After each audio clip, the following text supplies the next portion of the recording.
Plus classes Rajkot. आपका स्वागत है आस्था प्लस क्लासेस के इंग्लिश ग्रामर सेक्शन में। फ्रेंड्स, आज हम जो सीखने जा रहे हैं उसका नाम है figure of speech. Figure of speech का मतलब होता है अलंकार, जिसमें मैंने बहुत सारे अलंकार को इंक्लूड किया है आपको ठीक पूरी तरह से उसको डिटेल में समझाने के लिए। जो फिगर ऑफ स्पीच है उसमें मैंने सिमिली, मेटाफोर, एलिट्रेशन और उसके बाद बहुत सारे फिगर ऑफ स्पीचेस को मैंने इंक्लूड किया है आपको ठीक तरह से समझाने के लिए। आज आपकी जो भी दुविधा है, जो दिक्कत है, जो प्रॉब्लम है, वो सारे मिट जाएंगे अगर इसको पूरी तरह से आप देख लोगे। तो पूरे वीडियो को एंड तक देखिएगा। आपको अच्छा लगे तो आपके फ्रेंड सर्कल में उसको शेयर कीजिए, उसको लाइक कीजिए, अच्छी तरह से कमेंट कीजिएगा, और जिस किसी ने सब्सक्राइब नहीं किया है वो जल्दी से सब्सक्राइब कर दे। ठीक है, तो स्टार्ट करते हैं फ्रेंड सिमिली से। अब सिमिली में क्या होता है? इसमें होता है सिमिली में comparison between two different things. कोई दो चीजें उसके साथ एक दूसरे के साथ कंपेयर करना है। ठीक है, उसका नाम ये है उपमा अलंकार। अभी इसमें कंपैरिजन का मतलब क्या होता है एग्जाम्पल से हम देखेंगे। जैसे कि सागर की तरह आंखें हैं, सागर जैसी आंखों वाली, जिसमें जैसी का यूज किया है, सागर जैसी आंखों वाली। कोयल सी तेरी बोली, तेरी जो बोली है वो कोयल जैसी है।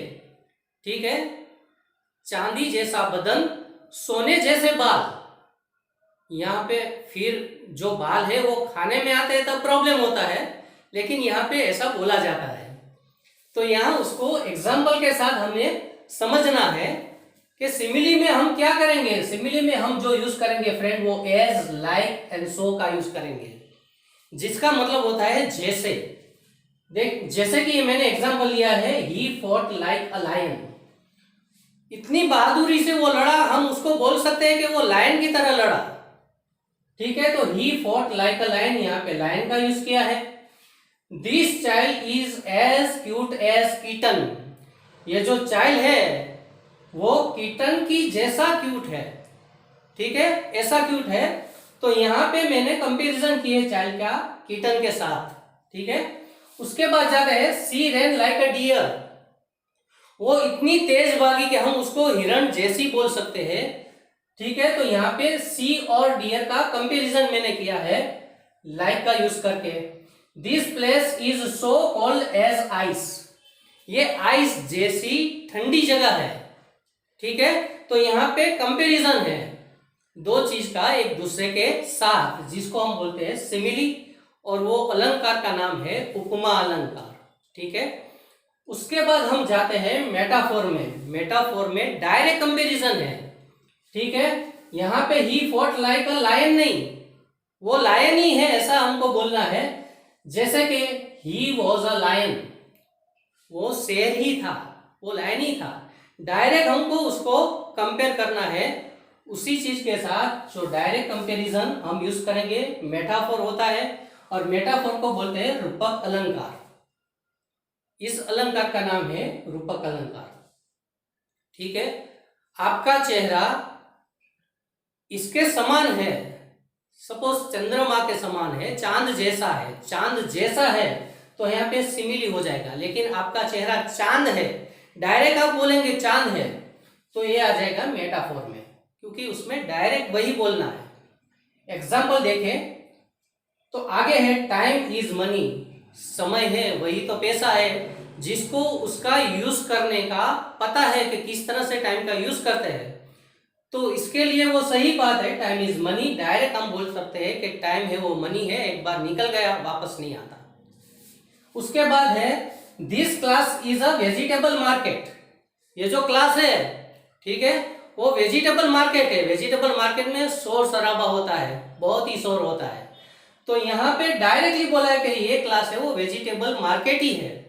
यहाँ पे ये क्लास वेजिटेबल मार्केट जैसा है, तो यहाँ पे सिमिली में होता है this class is like a vegetable market. यहाँ पे लाइक होता है, यहाँ पे डायरेक्ट हमको ये बोलना होता है कि ये क्लास ऐसा है। You have a flower face. ठीक है, तो आपका चेहरा है वो, उसको डायरेक्टली हम फ्लावर ही बोल सकते हैं। अगर सिमिली की बात करें तो आपका चेहरा फ्लावर जैसा है तो ये सिमिली में जाएगा, लेकिन यू हैव फ्लावर फेस, आपका फेस है वो फ्लावर ही है। ठीक है, तो ये दोनों सिमिली और मेटाफोर। फ्रेंड्स, अब हम जाते हैं थर्ड है फिगर ऑफ स्पीच में, जिसका नाम है एलिट्रेशन। एलिट्रेशन में क्या होता है ये समझिएगा। इसमें जो अनुप्रास होता है उसको मेंटेन करना होता है। जैसे कि हम बोलते हैं, चंदू के चाचा ने चंदू की चाची को चांदनी चौक में चांदी की चम्मच से चटनी चटाई। इसमें सभी में आप च च च च से बिगिनिंग आपको दिखेगा। ऐसे एक एग्जांपल है, खड़क सी के खड़कने से खड़कती है खिड़कियां, खिड़कियों के खड़कने से खड़कता है खड़क सी। ठीक है, तो उसी तरह से वो एलिट्रेशन में कन्वर्ट हो जाता है। आप देखिएगा, इसमें आपको भी पता चल जाएगा। सेम वही थिंग यहाँ पे एलिट्रेशन के फॉर्म में है। देखो, sheep should sleep in a shed, इसमें देखो एस एस एस एस। ठीक है, तो स्टार्टिंग से ही आपको पता चल जाएगा ये तो एलिट्रेशन ही है।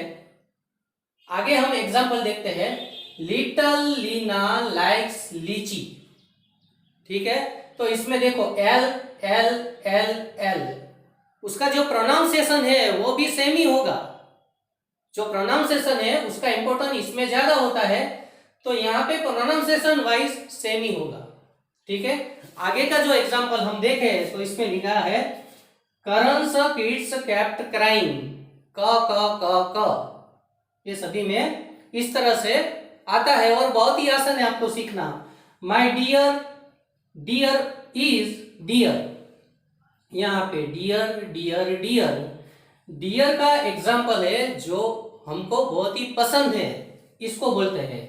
हिरण को बोलते हैं ये डियर, और जो कॉस्टली होता है इसको ये डियर बोलते हैं। ये एलिट्रेशन है। तो जो हमारा थर्ड फिगर ऑफ स्पीच था एलिट्रेशन, आप ठीक तरह से उसको समझ गए हो। सबसे पहले सिमिली सीखा, मेटाफोर, फिर एलिट्रेशन। यहाँ पे उसको कंपैरिजन करते हैं दो थिंग के बारे में, एक को दूसरे के साथ। इसमें डायरेक्टली बोल सकते हैं, और इसमें जो प्रोनाउंसिएशन स्टार्टिंग में होता है वो सभी में सेम होता है। तो आपको आसानी से पता चल जाएगा। अब हम जाएंगे बहुत सारे फिगर ऑफ स्पीच सीखने के लिए। इसके बाद हम जाते हैं नेक्स्ट फिगर ऑफ स्पीच में, तो उसके लिए भी आप तैयार हो जाइए। फ्रेंड्स, आइए हम देखते हैं नेक्स्ट फिगर ऑफ स्पीच में। फोर्थ नंबर पे आता है हाइपरबोले। हाइपरबोले में हम जो भी बताते हैं वो जरूरत से ज्यादा होता है, मोर देन लिमिट।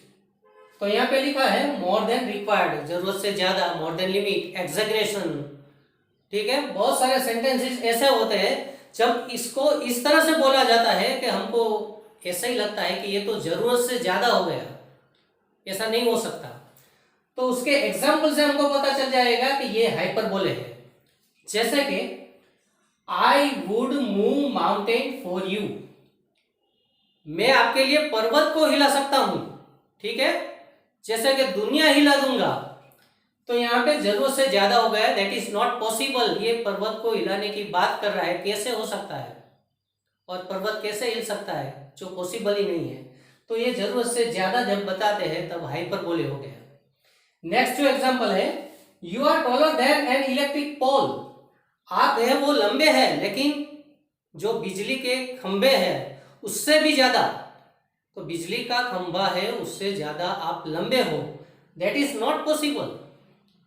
उससे ज्यादा लंबे कोई हो ही नहीं सकते, वो पॉसिबल ही नहीं है। तो इसको हम बोलते हैं हाइपरबोले, जिसमें होता है मोर देन रिक्वायर्ड, जरूरत से ज्यादा। अब नेक्स्ट एग्जांपल में हम जाएंगे, इसमें लिखा है we haven't met him since ages, सदियों से हम उसको नहीं मिले। सदियों से नहीं मिले, उसका मतलब ये होता है कि लंबे समय तक में उसको नहीं मिला, उसको मिले हुए बहुत ही टाइम हो गया है। लेकिन सदियों तो नहीं हो सकती, ये पॉसिबल ही नहीं है, लेकिन हम ऐसा बोलते हैं, वो हाइपरबोले होता है। ठीक है, नेक्स्ट होता है you have told me 1000 times about that matter, आपने तो उसके बारे में 1000 बार मुझे बताया है।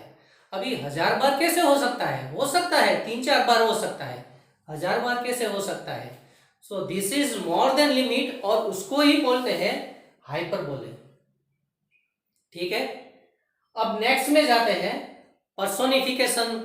पर्सोनिफिकेशन में हम ह्यूमन फॉर्म में समझ लेते हैं, जो ह्यूमन ही है ऐसा समझ लेते हैं। किसको समझ लेते हैं? एनिमल, बर्ड, आइडिया, ऑब्जेक्ट, वो सभी को ह्यूमन फॉर्म में हम समझ लेते हैं। और ऐसा ही बता है कि जब वो ह्यूमन है, ठीक है, आदमी की तरह ही उसको बताते हैं, और उसकी जो भी प्रोसेस होती है वो आदमी की तरह ही होती है, ऐसा हम बताते हैं। जैसे कि the whole town was sleeping, पूरा शहर सो रहा था। अभी आदमी सोता है, यहाँ पे शहर को सोने की बात कर रहे हैं। So this is nothing but personification. ये फिगर ऑफ स्पीच पर्सोनिफिकेशन में हो जाएगी, क्योंकि उसमें हमें टाउन को ह्यूमन फॉर्म में कन्वर्ट करके बोला है। जो नेक्स्ट एग्जांपल है, the fire swallowed the entire forest. आग है वो पूरे जंगल को निगल गई है, मतलब उसको खा लिया है। तो यहाँ पे फायर को एक ह्यूमन फॉर्म में कन्वर्ट कर दिया है, ठीक है, और उसने पूरे एंटायर पूरे फॉरेस्ट को खा लिया है। ठीक है, तो this is nothing but personification. आगे जो उसके एग्जाम्पल है उसको हम देखते हैं। उसमें है the stars were playing hide and seek with clouds. जो स्टार्स है वो हाइड एंड सीक खेल रहे थे, किसके साथ? क्लाउड के साथ। अब वो स्टार कैसे हाइड एंड सीक खेल सकते हैं? वो तो कोई ह्यूमन है वही खेल सकता है, आदमी खेल सकता है, लेकिन हम ऐसा बताते हैं तब उसको बोलते हैं personification. Next, the flower nodded. जब हम हा बोलते हैं, ना बोलते हैं, तो ये नोडेड होता है, और उसी तरह से फ्लावर है वो नोडेड कर रहा था। इसको हमने कन्वर्ट किया है ह्यूमन फॉर्म में। This is nothing but personification. Friends, अभी जो नेक्स्ट फिगर ऑफ स्पीच है वो है पैराडॉक्स। पैराडॉक्स यानी स्टेटमेंट के अंदर ही एक चीज दूसरे की अपोज करती है, इस तरह से हमको दिखाया जाता है, जिसको हम बोलते हैं कॉन्ट्रडिक्ट। यहाँ पे जो लिखा है पैराडॉक्स में, ठीक है, a statement that is contradictory itself makes the reader to think in innovative way. एक ही सेंटेंस में एक दूसरे को कॉन्ट्रडिक्टरी चीज इस तरह से बताई गई है कि जो रीडर है वो दूसरे तरीके से कुछ इनोवेटिव वे से उसको सोचने लगे कि इसमें इसका मीनिंग क्या होता है, वो क्या कहना चाहते हैं। जैसे कि I know one thing I know nothing, मैं सिर्फ इतना ही जानता हूं कि मैं कुछ नहीं जानता। तो यहाँ पे जानने की बात है, और उसके बाद ही तुरंत ही इधर लिखा है नो नथिंग, मैं इतना जानता हूं कि मैं कुछ नहीं जानता। तो ये एक दूसरे को कॉन्ट्रडिक्ट कर रहा है, वो पैराडॉक्स ही हो सकता है। ठीक है, नेक्स्ट है this is the beginning of the end. ये तो सिर्फ अंत की शुरुआत है, अंत की शुरुआत। एक दूसरे को कॉन्ट्रडिक्ट कर रहे हैं, अपोज कर रहे हैं, विरोध कर रहे हैं, उसको बोलते हैं पैराडॉक्स। नेक्स्ट है my weakness is my strength. मेरी जो वीकनेस है वही तो मेरी स्ट्रेंथ है। तो यहाँ वीकनेस की भी बात है और वो स्ट्रेंथ की बात है, एक दूसरे को कॉन्ट्रडिक्टरी वर्ड है, ये पैराडॉक्स ही हो सकते हैं। ठीक है, here are the rules ignore all the rules. यहाँ पे ऐसा रूल है कि कोई भी रूल को मानो ही मत। आप अलग तरीके से सोच रहे हो कि भाई यहाँ पे मानना है कि नहीं मानना है, क्या करना है, तो ये पूरा सेंटेंस है वो पैराडॉक्स पे ही जाएगा। नेक्स्ट है you can save money by spending it. आप मनी है उसको खर्च करो और खर्च करके सेव करो। अभी यहाँ पे सेव करने की बात है या स्पेंडिंग करने की बात है, आप अलग तरीके से उसको सोचने लगोगे। तो कहने का मतलब ये है कि जब पैसे को आप खर्च करोगे तब उसकी वैल्यू आपको पता चलेगी, और जब वैल्यू पता चलेगी तब आप उसको सेव करना चाहोगे। तो यहाँ पे you can save money by spending it एक दूसरे से कॉन्ट्रडिक्टरी है, save and spend, this is paradox, ये पैराडॉक्स ही हो सकता है। तो ये सेशन में हाइपरबोले, पर्सोनिफिकेशन, पैराडॉक्स देखा। बहुत सारे फिगर ऑफ स्पीच आते ही रहेंगे और मैं पूरा लेने वाला हूं, ऑल इन वन नाम मैंने इसमें दिया है। ठीक है, अभी भी आपने चैनल सब्सक्राइब नहीं किया तो जल्दी से कर दीजिए और तैयार हो जाइए नेक्स्ट फिगर ऑफ स्पीच के लिए। आइए फ्रेंड, अब हम सीखते हैं फिगर ऑफ स्पीच में आगे। 7 पे है ऑक्सीमोरन। ऑक्सीमोरन का मतलब होता है two opposite words for creating drama. एक ही सेंटेंस में टू ऑपोजिट वर्ड है वो पास पास में रखे हैं। ठीक है, जैसे कि आप एग्जांपल उसके देखोगे तो यहाँ पे है he was an honest thief. अभी ऑनेस्ट भी है और थीप भी है, देखो ये दोनों। ये दोनों ऑपोजिट है, उसको साथ में रखे हुए हैं, वो बनता है ऑक्सीमोरन। सेकंड एग्जांपल में हम जाए, do you have the original copies. देखो यहाँ पे ओरिजिनल भी है और कॉपी है। जो कॉपी होता है वो ओरिजिनल नहीं होता। तो इस तरह से हमको जो मेंशन किया जाता है टू ऑपोजिट वर्ड एक ही साथ में रखे हुए हैं, वो ऑक्सीमोरन होता है फिगर ऑफ स्पीच में।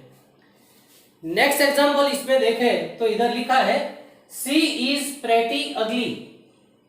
प्रेटी यानी खूबसूरत एंड अगली यानी जो खूबसूरत नहीं है।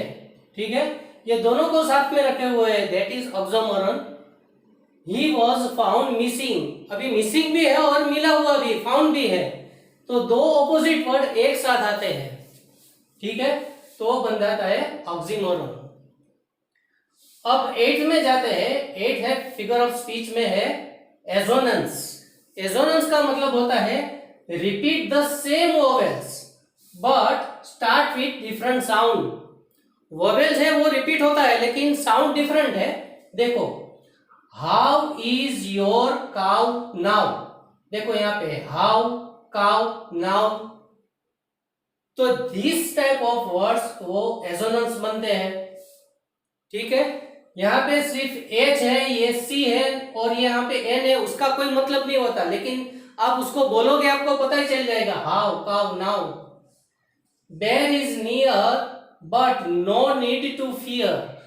ठीक है, यहाँ पे देखो ईयर, ईयर, ईयर, इस तरह से, तो ये बनता है एजोनेंस। नेक्स्ट एग्जांपल अगर हम देखें तो यहाँ पे लिखा हुआ है he went here and there nowhere. तो यहाँ पे देखो हियर, देयर, नोवेयर, इस तरह से। ठीक है, आगे है man sell the wedding bells. ठीक है, मैन सेल बेल, ये इस तरह के जो साउंड क्रिएट होते हैं ये है एजोनेंस।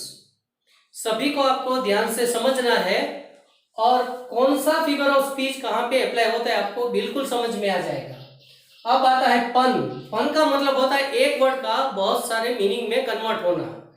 वर्ड एक है लेकिन उसके मीनिंग मल्टीपल हो सकते हैं। जैसे कि the horse is a stable animal.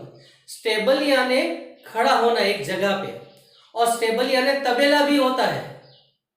तो एक ही वर्ड के दो मीनिंग है और इससे बनता है पन। ठीक है, fishes are smart because they live in a school. यहाँ पे जो वर्ड है स्कूल, स्कूल का मतलब होता है जहाँ पे पढ़ाई होती है वो, और स्कूल का दूसरा मतलब होता है ग्रुप ऑफ फिशेस। फिशेस वो सभी का ग्रुप जो होता है उसको भी स्कूल बोलते हैं। ठीक है, नेक्स्ट एग्जांपल में you were right so I left. Left यानी लेफ्ट साइड होती है और लेफ्ट यानी छोड़ देना, वहां से चले जाना। तो एक ही वर्ड के दो मीनिंग होते हैं, multiple meaning of single word, इसको बोलते हैं पन। ठीक है, I completed all my homework. यहाँ पे होमवर्क है। ठीक है, होमवर्क है वो पन की जगह पे यूज है। किस तरह से? होमवर्क का मतलब होता है घर का काम। जो घर में हम बहुत सारे काम करते हैं उसको भी होमवर्क बोलते हैं, और जो पढ़ाई में जो हमको लेसन मिलता है वही भी होमवर्क होता है। सिंगल वर्ड होता है, उसके मल्टीपल मीनिंग, जिसको हम बोलते हैं पन। तो यहाँ पे 7, 8 और 9 हमने कंप्लीट किया। अब आगे हम सीखने जा रहे हैं बहुत सारे फिगर ऑफ स्पीच। पूरा वीडियो लंबा हो जाएगा, लेकिन this is all in one, सब कुछ हमको सीखना ही है। फ्रेंड्स, अभी हम आगे जाएंगे फिगर ऑफ स्पीच में 10th वन, लिटोस जिसको बोलते हैं। ठीक है, अभी यहाँ पे लिटोस में क्या होता है, a negative expression with a positive sense, जहां पे हम ज्यादातर नॉट का ही यूज करते हैं।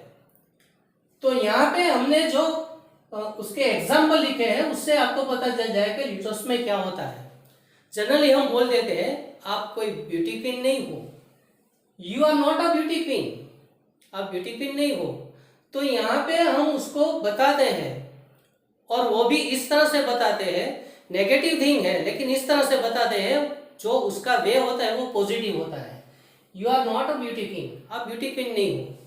Sachin was not an ordinary batsman, Sachin कोई ऑर्डिनरी बैट्समैन नहीं था।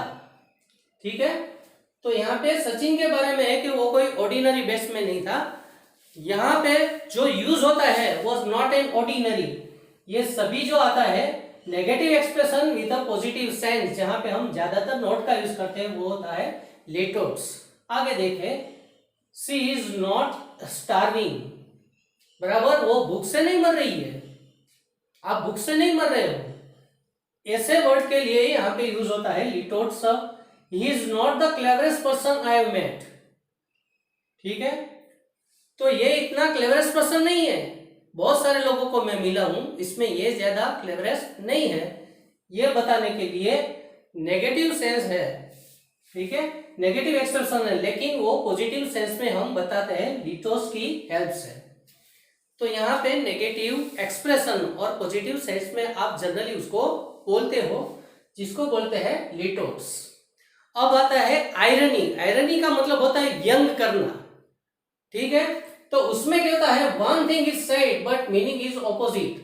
हम जो बताते हैं लेकिन उसका जब मतलब निकालते हैं तो वो कुछ अलग ही होता है।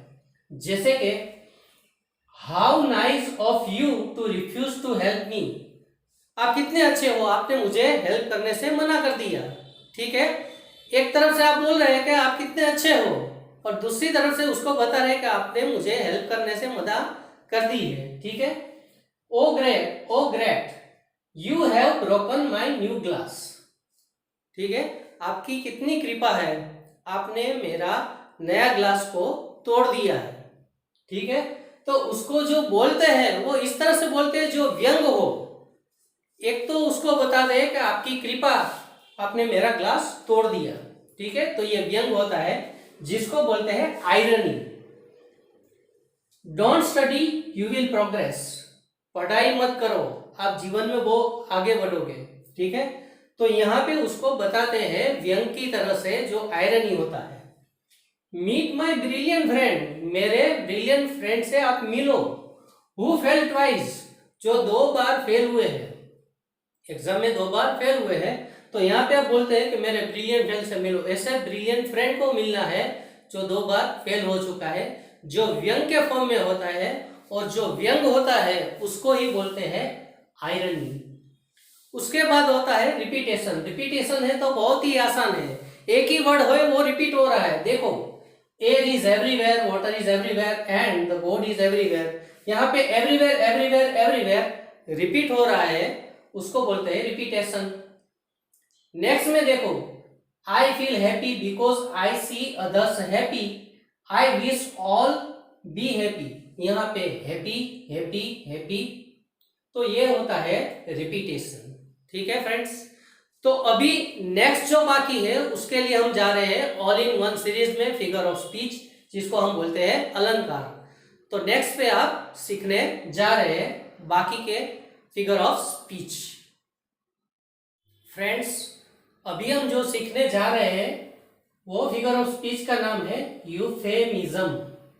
अब यूफेमिज्म का यूज कहां पे होता है, a way of speaking unpleasant thing in a pleasant way. आपको जो बताना है वो इस तरह से बताओ कि सामने वाले को कुछ दुख ना हो।